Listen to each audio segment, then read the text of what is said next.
एको tales में आपका स्वागत है। तो आज की हमारी कहानी का नाम है जूते में रहने वाली बूढ़ी औरत। एक लोकप्रिय और प्यारी कथा है जो पहली बार 1875 में माय फर्स्ट पिक्चर बुक नामक बाल पुस्तक में प्रकाशित हुई थी। यह कहानी एक बूढ़ी औरत और उसके ढेर सारे बच्चों की है जो एक विशाल पुराने जूते में रहते हैं। एक समय की बात है, एक बूढ़ी औरत थी जो एक विशाल जूते में बने घर में रहती थी। ये जूता एक घने जंगल के बीचों बीच था और ये जूता जंगल में कहाँ से आया वो मैं आपको थोड़ी देर में बताऊंगी। जूता इतना बड़ा था कि वह बूढ़ी औरत और उसके सारे बच्चों का घर बन गया था। उसके इतने सारे बच्चे थे कि वह समझ ही नहीं पाती थी कि उनके साथ क्या करे। लेकिन वह बूढ़ी औरत अपने बच्चों से बहुत प्यार करती थी और बच्चे भी हमेशा उसे खुश रखने की कोशिश करते रहते थे। सबसे बड़ा बेटा स्ट्रॉन्ग आर्म जंगल से लकड़ियां काटता था, पीटर टोकरी बनाता था, मार्क बगीचे की देखभाल करता था, लिजी गाय का दूध निकालती थी और जेनी छोटे बच्चों को पढ़ना सिखाती थी। पर यह बूढ़ी औरत हमेशा से जूते में नहीं रहती थी। पहले वह एक सुंदर आईवी से ढके घर में रहती थी और उसका पति स्ट्रॉन्ग आर्म की तरह लकड़हारा था। एक दिन उनके घर से कुछ दूर जंगल के उस पार एक विशाल महल में एक भयानक राक्षस रहता था। एक दिन वह राक्षस आया और अपने भारी गदा से उनका घर तोड़ डाला और उसके बाद उस गरीब लकड़हारे को पकड़कर अपने महल ले गया। जब बूढ़ी औरत घर लौटी तो घर तबाह था और उसका पति गायब। रात हो गई और जब पति नहीं लौटा तो वह और उसके बच्चे उसे ढूंढने निकले। जब वे उस जंगल में पहुंचे जहां राक्षस ने उनके पिता को पकड़ा था तो उन्होंने एक विशाल जूता देखा।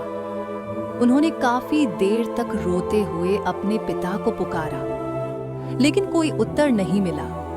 तब बूढ़ी औरत ने सोचा कि जब तक वे नया घर नहीं बना लेते वो इस जूते के अंदर अपना घर बनाकर रहेंगे। पीटर और स्ट्रॉन्ग आर्म ने जूते पर छत बनाई और दरवाजा काटा और उसे एक घर में बदल दिया। वे वहां कई वर्षों तक खुशी से रहने लगे।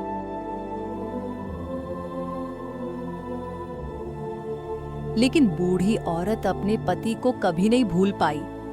स्ट्रॉन्ग आर्म जो अपनी मां का दुख देखकर व्यथित था, अपने 11 भाइयों से बोला कि वे सब मिलकर अपने पिता को राक्षस से मुक्त कराएं। उनकी मां ने मना किया क्योंकि वह राक्षस की ताकत जानती थी, लेकिन स्ट्रॉन्ग आर्म नहीं डरा।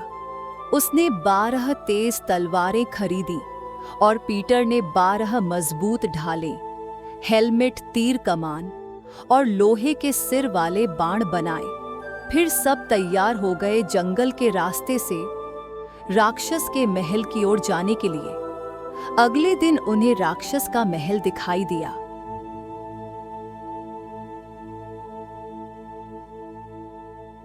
स्ट्रॉन्ग आर्म ने अपने भाइयों को पास के जंगल में छुपाया और खुद महल के दरवाजे पर गया।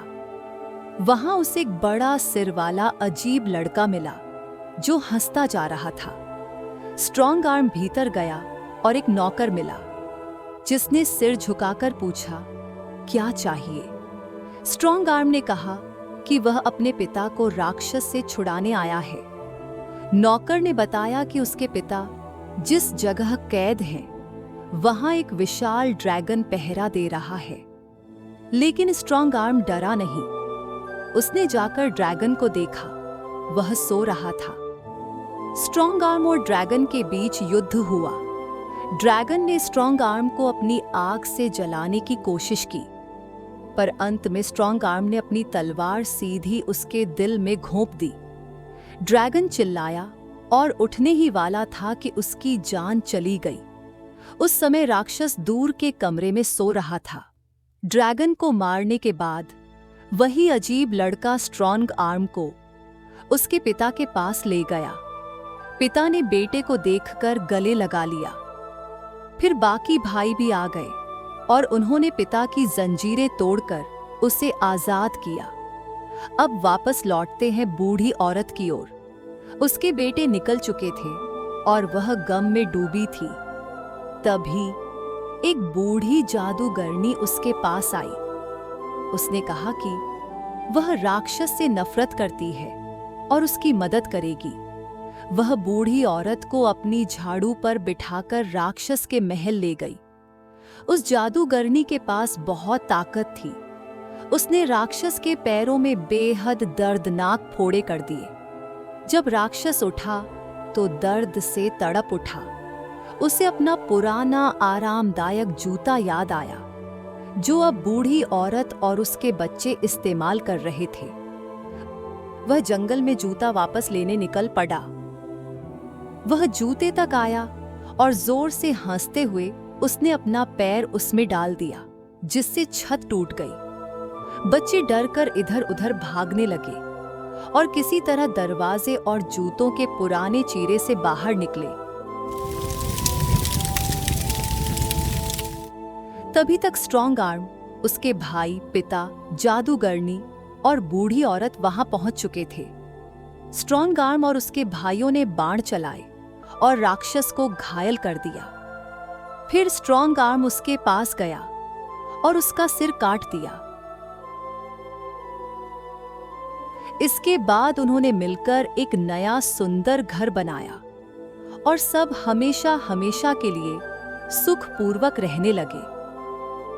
तो बच्चों, यह कहानी हमें समझाती है कि परिवार का साथ ही सबसे बड़ी ताकत है। साहस और दृढ़ संकल्प से कोई भी बाधा पार की जा सकती है। फिर मिलेंगे, तब तक के लिए अपना ध्यान रखो और नई कहानियों को देखने के लिए हमारे चैनल को सब्सक्राइब जरूर करें।